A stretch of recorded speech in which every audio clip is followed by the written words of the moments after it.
Life is a journey filled with constant change. Sometimes that feels like a good thing, and sometimes that feels like a challenging thing. That's what we're talking about this week, this full moon week, in the Mainly Moonology podcast.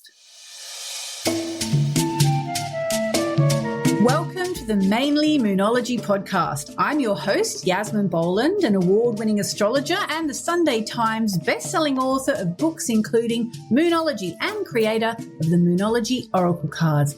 My intention for this podcast is to help you understand how you can create your dream life using mainly Moonology, the moon, as your guide. So this week in the Mainly Moonology podcast, we are exploring the mystical realms of astrology and moonology and their influence on your life, on my life, on our lives. It's all about the roller coaster ride of life that we are all on and how things can turn around so unexpectedly. You know, sometimes you wake up and your whole life seems to have exploded, and sometimes you wake up and your whole life seems to be back on track, or at least headed in a much better direction. So this full moon week, we have some interesting astrology. We have the full moon in the sign of Capricorn, and then we have Mercury, the planet of communications, the planet of conversations, the planet of the mind, harmonizing and clashing. In fact, not in that order. In that order, it's clashing and then harmonizing, which is quite good because it means there could be a bit of a clash early on in the week and then everything could actually work out just fine. So, you know, we need to stay positive. That's for sure. That's for sure. All right. So how are you feeling today? Just check in with yourself for a minute. How are you feeling? Are you feeling good? Are you feeling, you know, like life is against you? Are you feeling like there is hope? Are you feeling like you just want to sit on the couch and watch Netflix and do nothing and just let life just pass you by for a bit? You know, it's okay to feel like that. It's okay to feel like that sometimes. So let us talk about what is going on in the stars, and let's just preface it with a little bit of a kind of a philosophical thought for a moment. So have you ever noticed life has an uncanny way of surprising us, doesn't it? Just when we think we've hit rock bottom, when the pain seems unbearable, when our path ahead is unclear or even murky, the universe has a way of showering us with unexpected blessings, you know, and it really could be a week when that happens. It's as if the stars suddenly align, so to speak, guiding us towards a new and better track. And honestly, during this full moon in Capricorn week, the celestial energies are in full swing and they are on our side, teaching us valuable lessons about resilience, about our capacity for change, and how we should always hold out hope that whatever it is we want could still yet come to pass. So let's talk about this full moon for a bit. I'm actually looking at the Moonology diary, the full moon in Capricorn. So it takes place on July 3. In London, that's 12:38 p.m. In Sydney, July 3, 9:38 p.m. In LA, July 3 at 4:38 a.m. And in New York, July 3, 7:38 a.m. So basically, wherever you are in the world, it's going to be July 3. And the key words for this full moon this week are transformation, release, lessons learned, and also a little message about your work-life balance. So this is the last full moon in Capricorn we will have this time around during the Pluto in Capricorn era. So what does that mean? It means it's time to tidy up your life wherever this full moon is activating your chart. So let's just quickly look at where the moon is activating your chart. Now, I know that it's really weird to say this if you don't understand astrology, but believe me, I'm giving you good advice. If you know your rising sign, Listen to your rising sign. Forget about your star sign for now. Forget about your sun sign. Listen to your rising sign. I won't go into why, but it's basically what is going on in your chart based on your time, date, and place of birth. If you don't know your rising sign and you want to find out for free, pause the podcast, hop over to moonmessages.com/free chart. One word, moonmessages.com/free chart, and find out your rising sign there, also known as your ascendant. Okay, so if you are Aries rising, it's taking place in your career zone. If you are Taurus rising, it's taking place in your 9th house, which is travel, study, and the great cosmic quest. If you're Gemini rising, it's your sex and money zone. If you are Cancer rising, it's your love zone. If you're Leo rising, it's your daily work and health zone. If you're Virgo rising, it's to do with creativity, children, and romance. If you're Libra rising, it's to do with home and family. Scorpio rising, it's all about communications and quick trips. And also, the tug of war between where you are and where you want to be. Sagittarius, it's a tug of war between money. Basically, it's all to do with money, self-worth, finances. Capricorn rising, it's taking place in your sign. Therefore, your whole life can turn around in amazing ways. Aquarius, it's taking place in your spirituality zone. So turnaround time there. Pisces, it's taking place in your 11th house of friends. So it's a good time to look at who your friends really are and who do you want to stay with in your life. So note that whichever part of your chart I just mentioned needs a detox and is getting a detox, okay? There is a detox happening in your life. I can actually see in my life how that's working because Pluto is back in Capricorn for not quite, but nearly last hurrah. And it's where the transformation is, it's where the detox is, and it's where you can be the phoenix that rises from the ashes. So wherever this full moon is activating your chart is where you need to detox, throw out the dead wood, make space for transformation. It's also where you need to look for a win-win situation in any struggles that are coming up for you right now, okay? Between now and the end of the year. Another important question thrown up by this full moon is, do you have a work-life balance happening? As Pluto's been moving through Capricorn since 2008 and is going to continue to do so for a little bit. Also, look at the world around us and note how there's going to be some kind of detox out in society. Hopefully a good detox where, people are going to start to become a little bit more ethical. So use this full moon to tidy up your act and detox whatever you need to detox. And if you do have my Moonology diary, look at page 160, and there's actually a really nice exercise you can do there with a pen and paper and a candle. And it's about helping to balance your head and your heart. And if you don't have my Moonology diary 2023, I'm afraid they're all gone. They're all sold out a long time ago. But the Moonology Diary 2024 is now on sale. So there we go. That is the full moon. That is the full moon. Lessons about resilience and our capacity to change. So the dance of the planets this week is particularly fascinating and kind of delightful. Mercury, as I mentioned, is on the move. Mercury is the planet of communications and intellect, and it's entering into a tense angle with Chiron, the asteroid known as the Wounded Healer. So this they're going to clash. This clash could bring up some past wounds, some insecurities. It could remind us of our vulnerabilities. But you know what? It's actually an opportunity to confront our pain head on. Just what pain are you going through? Now is the time to really think, okay, where is this pain coming from? What is this wound that I need to heal? Acknowledge it and try and understand its purpose in your life. And once you do that, it can start to heal.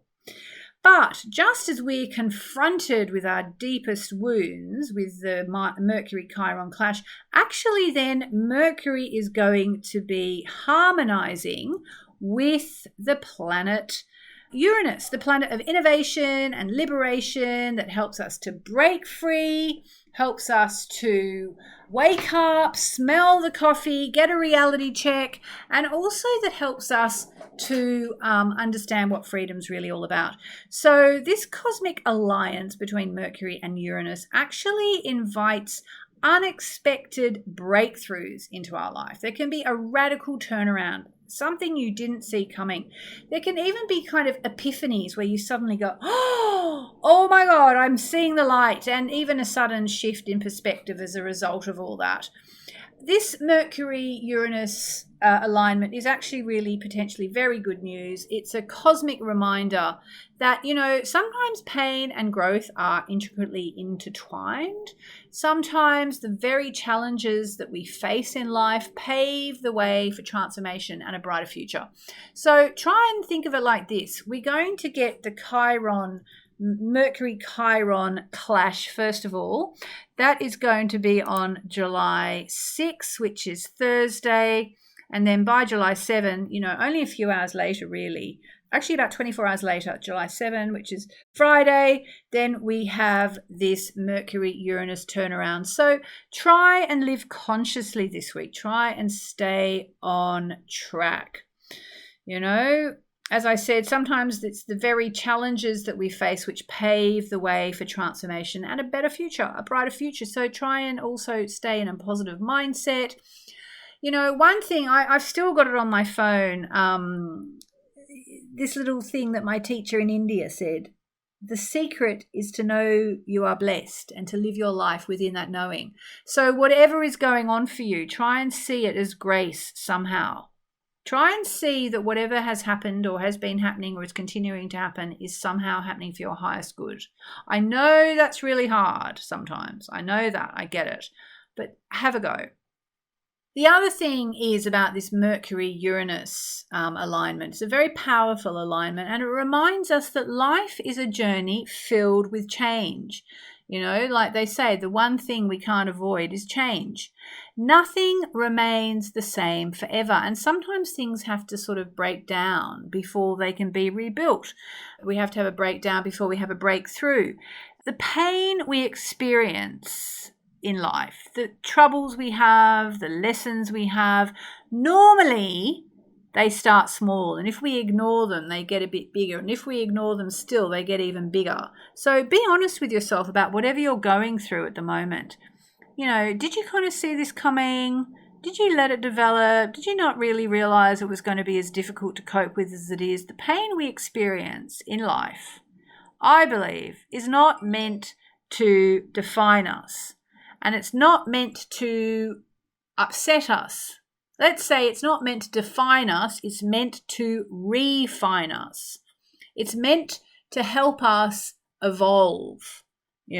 That's basically what challenges are about. They're to help us evolve. And sometimes it's really hard, and sometimes it can just be a lesson that we need, and sometimes it can be a reminder to surrender to the divine, and sometimes it has to be a lesson that our soul needs to learn. And the harder the lesson is, probably the more we've been resisting learning it. I'm sorry, but that is often the case. It's difficult, I know. Very difficult for sometimes for some people. But, think of any challenges you're going through this week as a chance for growth, for self-discovery, and also a chance to rebuild your life on a stronger foundation. Because, I've got these lovely friends here in London, and he's done very, very well for himself, and I think she has done as well. And, so they do have money coming out of their ears, I'll give you that. But, so they found out that their very beautiful, big, freestanding house, which, as you probably know, is not a common thing in London, their beautiful, big, freestanding house, where most of us live in terraces, has what in Australia we call subsidence, and in England I think they call it subsidence. I don't know what you call it in America, but it's when the house is basically slowly sinking into the ground. And so, what they're doing? They've knocked the house down, or they're knocking it down, and they are repouring the foundations. They're fixing everything up, and they're going to rebuild. Now, obviously, that's not something anybody wants to go through. And actually, I think mentioning the fact that they're relatively well off is probably immaterial anyway, because I think all this comes under insurance. But the point I'm trying to make is, sometimes things have to be pulled down to be rebuilt on sturdier foundations, and there can be a bit of that around at the moment. So, while you could feel a bit overwhelmed by the challenges that come your way this week, try to remember that the universe really does seem to have a way of guiding us towards the path we're meant to follow. Now, I would say that's never more obvious than at eclipse season, which we're not in right now. But even so, things happen for a reason. And of course, sometimes the reason's unfathomable and we can't understand it. But there seems to usually be some kind of at least soul lesson or karma that's behind the things that happen. And the full moon in Capricorn will amplify our feelings this week and hopefully galvanize us and make us stronger and, remind us of our innate ability to overcome obstacles in our way. So I'm just going to take a brief pause here to do a chant. I want to do the Ganesha chant because Ganesha helps us overcome obstacles. Now, obstacles are a very Capricornian, Saturnian thing.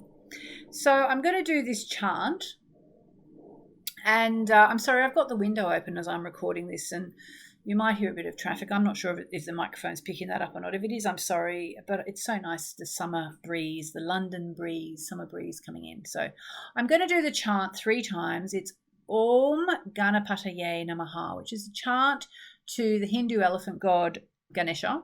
And, as I always like to say to people, because I know that people get concerned about cultural appropriation versus cultural appreciation, and there is no doubt I'm a very white middle-class Australian girl raised a Catholic, so, what am I doing chanting to Ganesha? Well, the truth is that I've done a lot of spiritual searching over the years. Meditation is one of my big spiritual keys, but I've also spent a lot of time in India at a particular ashram called the Sri Narayani Peetham in southern India, near Vellore, a town called Vellore. It's where they have a big golden temple. The teacher there is called Narayani Amma, and I learned about Ganesha there, and I've always felt very strongly connected to Ganesha, who's, as I said, the Hindu elephant god.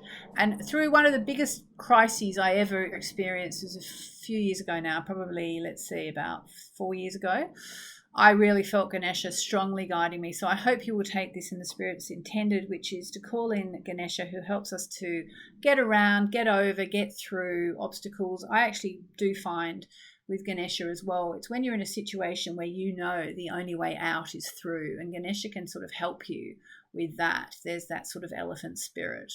So I'm going to do that chant, and I hope you're okay with it. Here we go. And whatever it is that you're going through, that you need to go through and to get through, just bring that to mind now and just call in Ganesha and ask for help to get through whatever you're facing.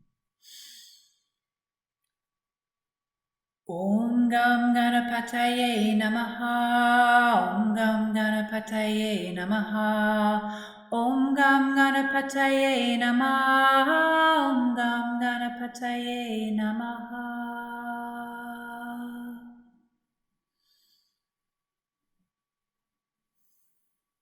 And we're going to call in the goddess Durga, who gives us courage and strength, because we all need courage and strength. Om Durgaye Namaha.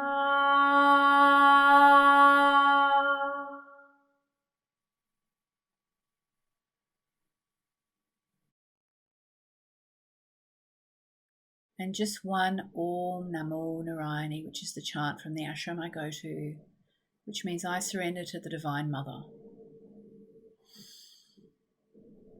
Om Namo Narayani. And let's ask the Divine to help us want whatever the Divine wants for us.